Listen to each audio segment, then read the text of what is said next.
पर कहर बरसा रहे अब उनके ही पाले आतंकी। पाकिस्तान लंबे समय से आतंकियों को शरण देता रहा है, लेकिन अब वही आतंकी संगठन उसके लिए खतरा बनने जा रहे हैं। हाल ही में इस्लामिक स्टेट ने दक्षिण पश्चिम पाकिस्तान में हुए हमले की जिम्मेदारी ली, जिसमें 2 पुलिस वाले मारे गए। बलूचिस्तान में पहले ही BLA सक्रिय था, अब IS का प्रभाव भी बढ़ रहा है। वहीं खैबर पख्तूनख्वा में पाकिस्तान तालिबान का गहरा असर है, जो पाकिस्तान पर अक्सर हमले करता है। गाजा में पोलियो का लाख बच्चों को लगे टीके। WHO के प्रमुख टेड्रोस घेब्रेयेसस ने गाजा में संयुक्त राष्ट्र के पोलियो टीकाकरण अभियान की सफलता की सराहना की है, जिसमें 5,60,000 बच्चे को पहली खुराक दी गई है।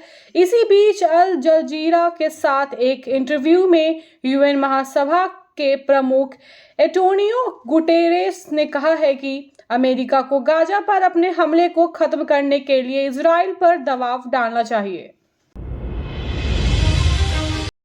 डोनाल्ड ट्रंप पर AK-47 से चली तबातोड़ गोलियां, हत्या के दूसरे प्रयास में बच निकले।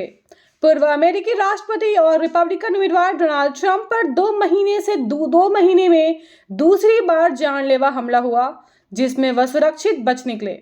13 जुलाई को पैलेस्टीनिया की रैली के बाद ताजा हमला रविवार दोपहर उनके ही एक गोल्फ क्लब में हुआ।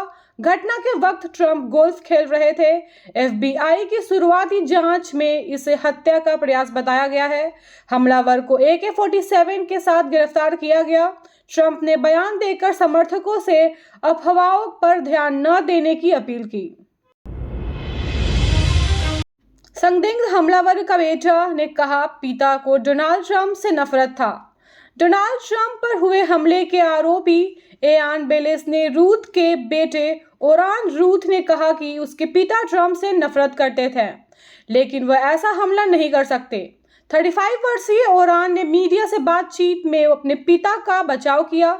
यह भी कहा कि उनको यकीन नहीं है कि उनके पिता के पास एक बंदूक थी।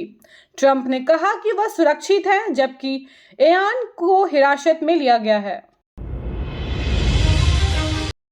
पृथ्वी के चारों ओर भी शनि की तरह था खूबसूरत छल्ला। नई खोज में 466 साल पुरानी धरती को लेकर दिलचस्प दावे।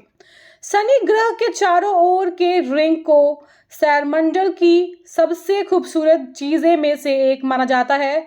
अब एक रिसर्च से यह बात सामने आई है कि पृथ्वी पर भी कभी कुछ ऐसा ही रहा होगा। Earth and planetary science let's में प्रकाशित एक पेपर में कहा गया है कि लगभग 466 मिलियन साल पहले उल्का पिंडों की भारी बमबारी से पृथ्वी पर कई क्रेटर बने और चट्टानों में उल्का पिंडों के मलबे के संकेत मिले हैं। इस उल्का पिंडों ने कम समय के लिए अंतरिक्ष विकिरण का सामना किया था। यह सबूत बताते हैं कि उस समय पृथ्वी के चारों ओर छल्ले का अस्तित्व कई प्राकृतिक घटनाओं से जुड़ा हो सकता है।